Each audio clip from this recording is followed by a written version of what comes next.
Hello everyone, आप सब कैसे हैं। मैं उम्मीद करता हूं कि बहुत अच्छे होंगे और अपनी पढ़ाई को बहुत अच्छे से कर रहे होंगे। मैं आकाश कुमार बढ़ाना आईसीटी वर्चुअल क्लासरूम में आपका बहुत बहुत स्वागत करता हूं मेरे प्यारे बच्चों। जैसे आपको पता है कि हमारी 11वीं क्लास है और 11वीं क्लास में हम लोग देख रहे थे इकोनॉमिक्स, और इकोनॉमिक्स में हम लोग औदारीकरण, वैश्वीकरण और आपका निजीकरण पर बात कर रहे थे। इसी के अंतर्गत जो है मेरे प्यारे बच्चों, हम लोग इसी में आपका जो है हम देख चुके थे। सबसे पहले आपको पता होना चाहिए हम लोग अंतर कर रहे थे भेद। तो भेद में सबसे पहला अंतर हम लोग कर चुके हैं युक्ति युक्त और अल्पस विक्रय। तो आज मेनली हम लोग बात करने वाले हैं द्विपक्षीय व्यापार और बहुपक्षीय व्यापार पर। क्या आपके नजर में द्विपक्षीय व्यापार और बहुपक्षीय जो है वो आपका व्यापार क्या होता है, इस पर हम लोग गौर करने वाले हैं। तो अभी तक जितना आपने पढ़ा है उसको देख लीजिए, ठीक है। इसको देखते हैं।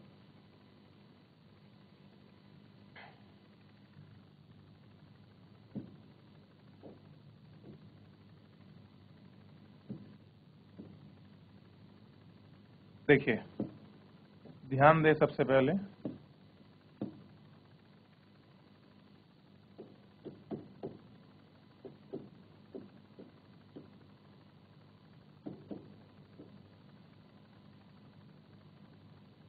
द्विपक्षीय व्यापार और यहाँ है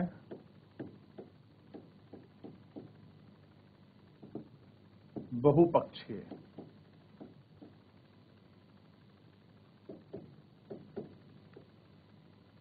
ठीक है, ये हमको देखना है। और इसी में सबसे पहला जो है हम लोग आपका देख रहे हैं, यह है दो देशों के बीच में किया जाता है। क्या होता है? दो देश के बीच में किया जाता है। अब इसमें देखेंगे, यह दो या दो से अधिक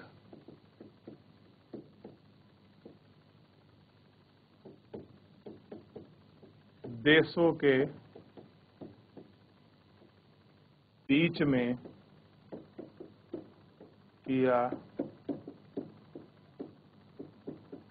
जाता है। कैसा होता है? दो या दो से जो अधिक देश हैं उनके बीच में क्या होता है, किया जाता है।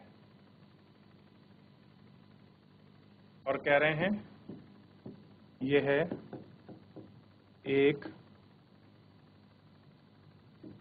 ऐसा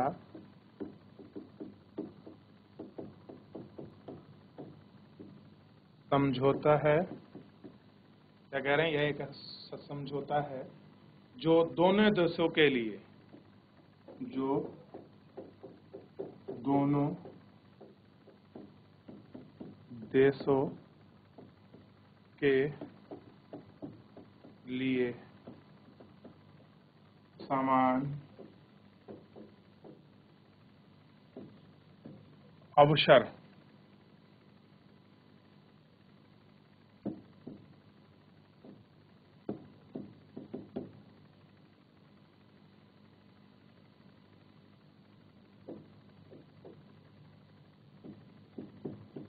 उपलब्ध कराता है।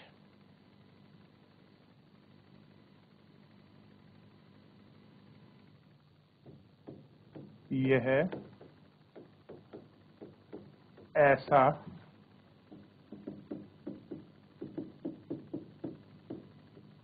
समझौता है जो अंतर्राष्ट्रीय स्तर पर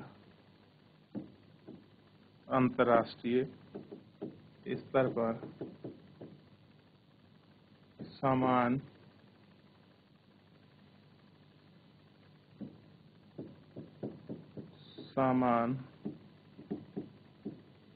अवसर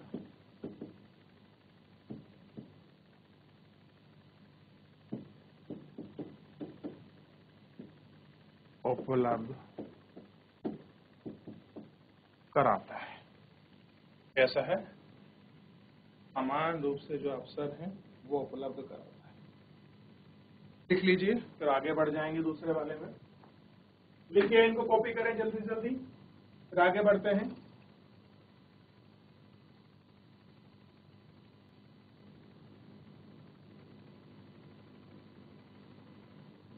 कर लीजिए बच्चों, मेरे प्यारे बच्चों।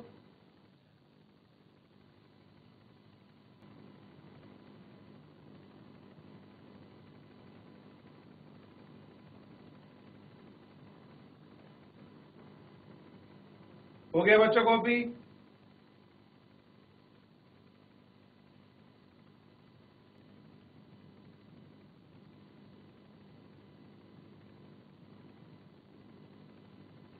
चलिए,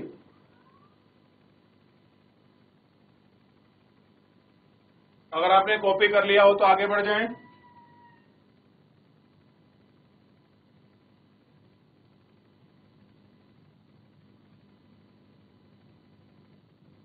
चलिए देखिए, ये कर लिया तो आपको ध्यान देना चाहिए, ये दो हम लोग आपका कर चुके हैं।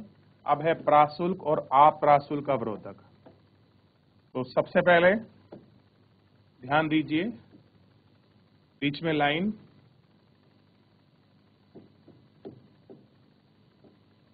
क्या लिखना है, प्राशुल्क अवरोधक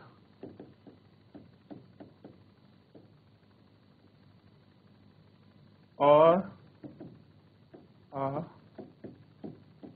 अप्राशुल्क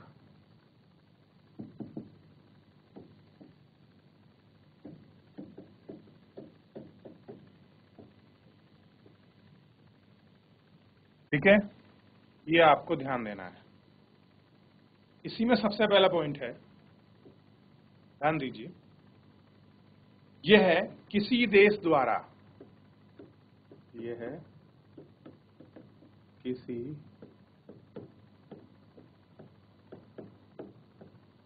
देश द्वारा अपने घरेलू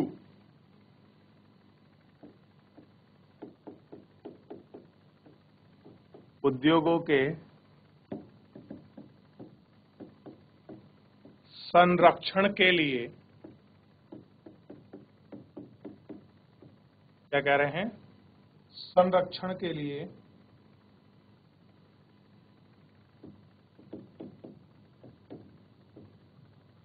आयात पर लगाया जाता है। क्या होता है, आयात पर लगाया जाता है। यह है आयात संबंधित कर है। कैसा है, आयात संबंधित। इसको आप ऐसे लिख लीजिए,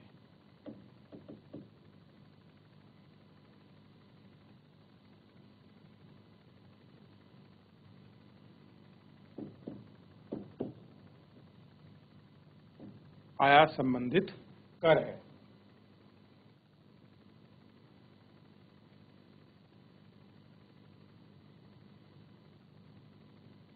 देखिए, यह करों से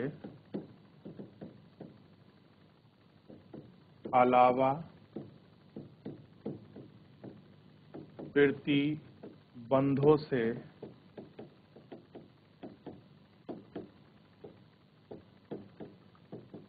संबंधित है।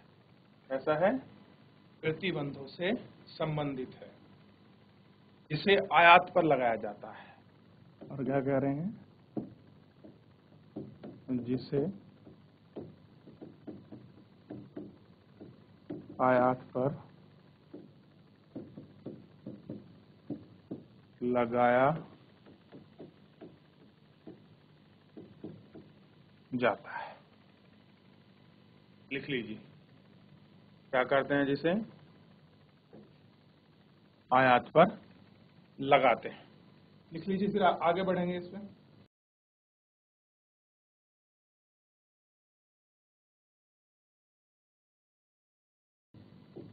इसमें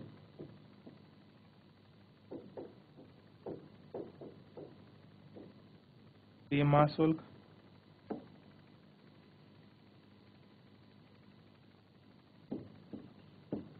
तथा निर्यात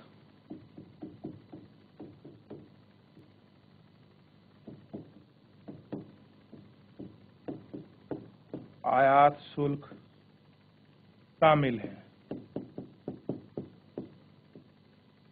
कैसे हैं ये सारे शुल्क? इसमें कोटा और लाइसेंस शामिल है। अब क्या कह रहे हैं? इसमें कोटा या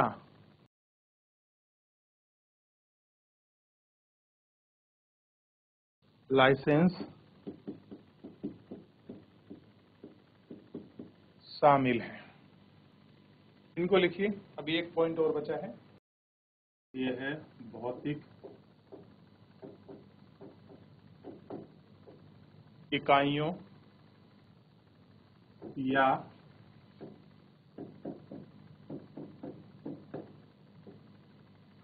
आयातित वस्तुओं पर या वस्तुओं के मूल्य पर लगाया जाता है। यह आयातित वस्तुओं की मात्रा और गुणवत्ता पर लगाया जाता है। ये क्या है? यह है आयातित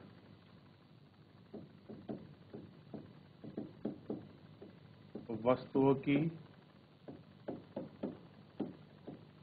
मात्रा एवं गुणवत्ता पर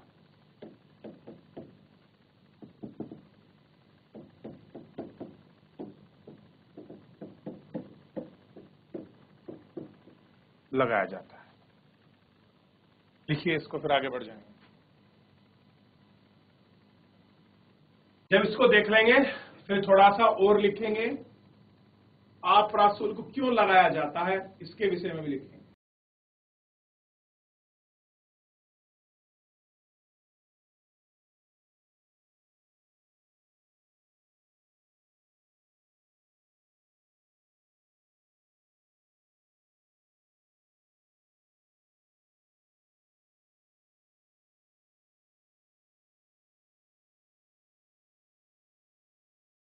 ध्यान दें सभी बच्चे, ये पेज कॉपी करें।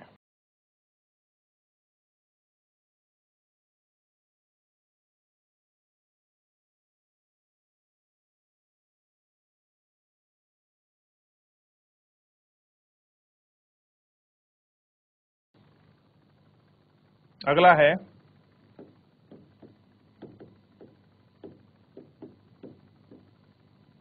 अप्राशुल्क क्यों लगाए जाते हैं, या आप इसे लिखते हैं, ऐसे लिख सकते हैं, अप्राशुल्क क्यों लगाया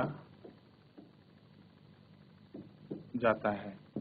इसका आंसर हम लोगों को देखना है। देख लीजिए, ध्यान दीजिए। अप्राशुल्क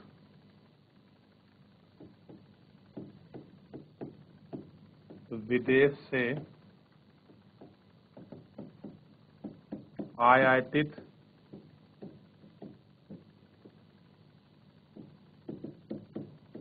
वस्तुओं पर, क्या कह रहे हैं, आयातित वस्तुओं पर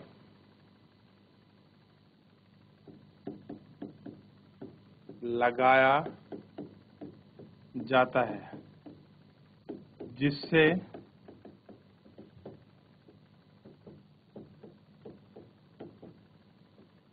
विदेशी वस्तु महंगी हो जाती है।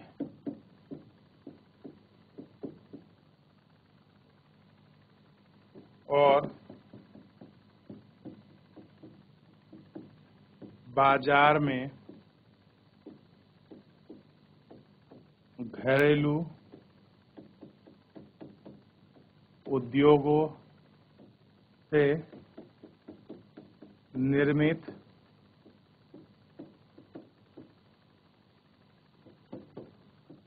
वस्तुओं की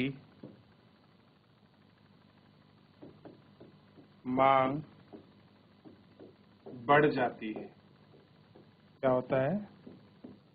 जो मांग है वो आपका बढ़ जाती है।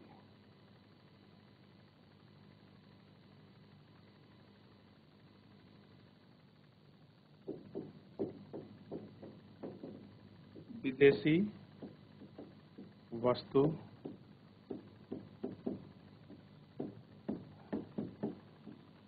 महंगी होती है तथा घरेलू वस्तु सस्ती। घरेलू वस्तु क्या होती है? सस्ती। और ये है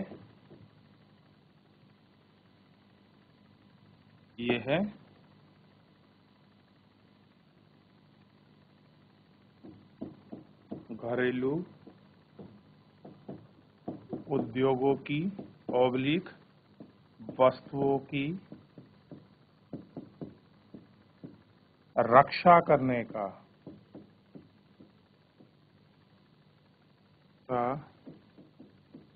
एक तरीका है। क्या है? एक तरीका है। लिख लीजिए इसको।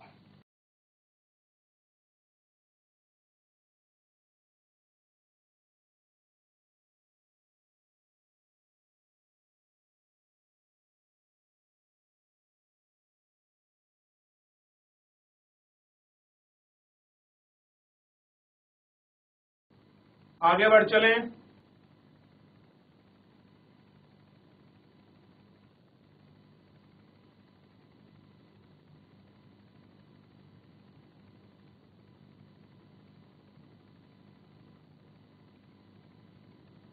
अगला क्वेश्चन ध्यान रखिएगा।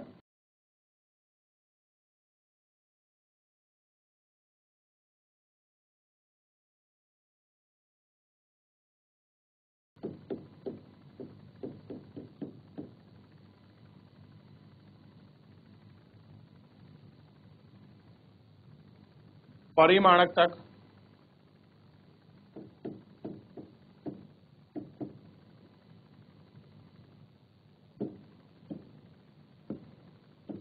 प्रतिबंधों को क्यों लगाया जाता है? अब कह रहे हैं क्यों लगाया जाता है, ये हमको देखना है। चलिए पहले आप बताइए, फिर आगे बढ़ेंगे हम। तो पहले आज ही आप इसका क्वेश्चन आंसर स्वयं बताइए, फिर आगे बढ़ते हैं।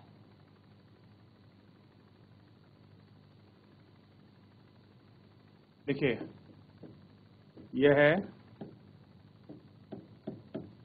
भुगतान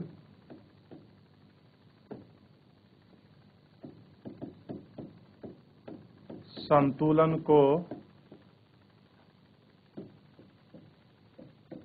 कम करने, क्या कर रहे हैं? भुगतान संतुलन को कम करने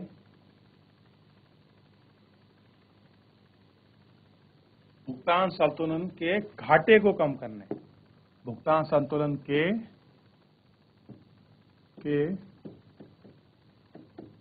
घाटे को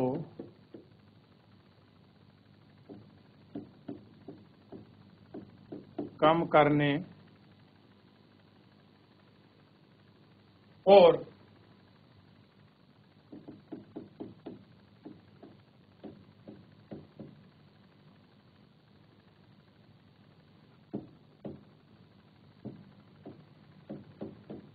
घरेलू उद्योगों की आयातित वस्तुओं से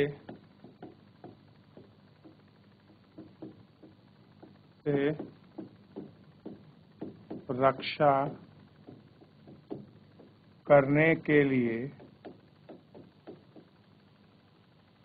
क्या कह रहे हैं, रक्षा करने के लिए कुल मात्रा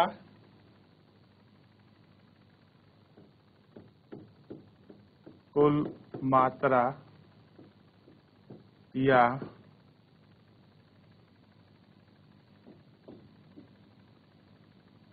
कोटे के रूप में प्रतिबंध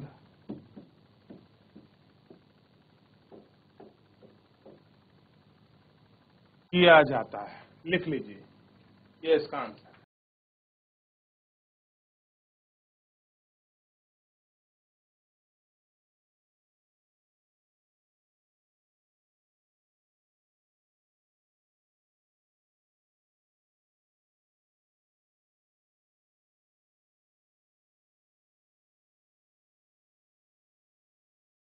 आगे बढ़ जाएं,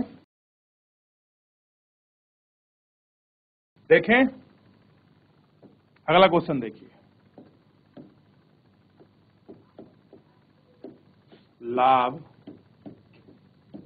कम रहे, सार्वजनिक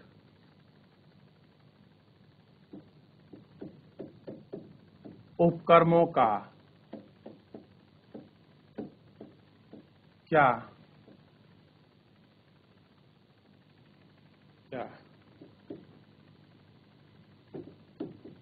निजीकरण कर देना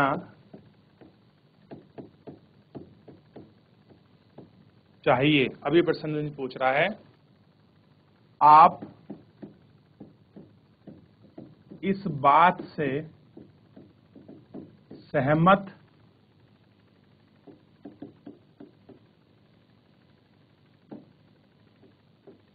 सहमत हैं तो क्यों? अब ये आपको देखना है, मेनली क्वेश्चन हमारे सामने ये है। चलिए, कितने ऐसे बच्चे हैं जो इस क्वेश्चन को करेंगे और इसका आंसर देंगे? अगर आपने पूरा पढ़ा होगा तो आप इसका आंसर बहुत अच्छे से जो है आपका दे पाएंगे और बहुत अच्छे से इसको देख पाएंगे। चलिए, मैं आपको समय देता हूं, आप इसका आंसर देखना शुरू करिए अपनी बुक में, फिर हम लोग इसमें आगे बढ़ जाएंगे। चलिए देख लीजिए सभी बच्चे, एक बार इसको लिख लीजिए।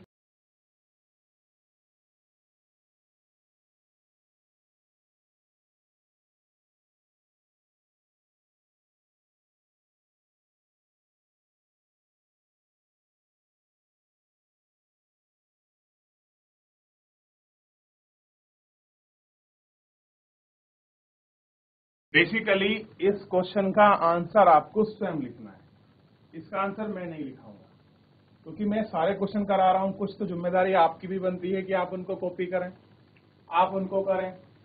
क्लियर है कि नहीं है? तो आपको ये करना है। चलिए, फिलहाल ये वाला जो आपका क्वेश्चन हुआ, ये क्वेश्चन हो गया बेसिकली आपका होमवर्क के रूप में। ये आपको करके लाना है। आप बुक के माध्यम से कर सकते हैं या कोई भी ऐसा माध्यम है जहां से आप करना चाहे, इस क्वेश्चन का आंसर आप लोग कर सकते हैं। क्लियर है? अब पीछे क्वेश्चन आप देख लीजिए, कितने क्वेश्चंस को हमने पढ़ा है, कितने क्वेश्चन पर हम लोग गौर कर चुके हैं, एक एक करके देखें। अप्राशुल्क क्यों लगाए जाते हैं? ठीक है, अप्राशुल्क अवरोधक, प्राशुल्क अवरोधक, द्विपक्षीय बहुपक्षीय व्यापार, युक्तिपरक, अल्परस, ये भेद हमने देखे। और इसी के साथ बच्चों, रुपए का अवमूल्यन से आप क्या समझते हैं, इसको भी हमने देखा है। ठीक है, और उसके बाद हमने देखा है कि भारतीय रिजर्व बैंक किस प्रकार से व्यावसायिक बैंकों पर अपना नियंत्रण रखती है। ठीक है, और इसी के साथ देखा कि कैसे आरबीआई जो बैंक है वो वित्तीय क्षेत्र की भूमिका से निकलकर सुविधा प्रदाता यानी कि सर्विस प्रोवाइडर की भूमिका अदा करने में क्यों परिवर्तन हो गई, क्यों उसने चेंज किया। एक देख लीजिए, विश्व व्यापार संगठन का सदस्य होने से क्या बेनिफिट्स हैं, ये हमने देखा। और इसी के साथ मेरे प्यारे बच्चों जो है हमने इसी में आपका देखा भारत में आर्थिक सुधार की जरूरत क्यों है। इसी तरह से हम लोग जो है बहुत सारे इसमें जो है आपके क्वेश्चनों को हम लोग कॉपी करके अच्छे से आपका देख चुके हैं और एक एक कर इन पर हम लोग बात भी कर चुके हैं। अब ये क्वेश्चन जो बचा हुआ है ये आपको बेसिकली घर से करना है। चलिए, कोई बच्चा जुड़ना चाह रहा है तो आप बता सकते हैं इसका आंसर, मैं लिखता चलूंगा और इसको देखता चलूंगा। ध्यान दीजिए, अब आपको सबसे पहले काम और करिएगा कि कौन सी ऐसी सार्वजनिक यूनिट हैं, कौन सी पीएसयू ऐसी हैं जो भारत में सबसे ज्यादा लाभ कमाती हैं, जिनको हम रतन, महारत्न कंपनी, नवरत्न कंपनी और मिनी रत्न कंपनी में हमने डिवाइड किया गया है। तो इसको भी एक बार थोड़ा सा आप लोग अच्छे से देख लीजिएगा, गौर कर लीजिएगा मेरे प्यारे बच्चों। तो फिलहाल आज के लिए मेरे प्यारे बच्चों हम लोग अपने चैप्टर को यहीं विराम करते हैं। ये जो मैंने आपको क्वेश्चन दिया होमवर्क के रूप में, आप इसको घर से अच्छे से करके लाइए। कोई भी डाउट, कोई भी क्वेरी बनती है तो आप मुझसे पूछ सकते हैं मेरे प्यारे बच्चों। तो फिलहाल आज के लिए इतना ही, मिलते हैं नेक्स्ट लेक्चर में। तब तक अपना ध्यान रखिए, स्वस्थ रहिए, अपनी पढ़ाई को बहुत अच्छे से करते रहिए और मुझसे जुड़ने के लिए आपका बहुत बहुत धन्यवाद।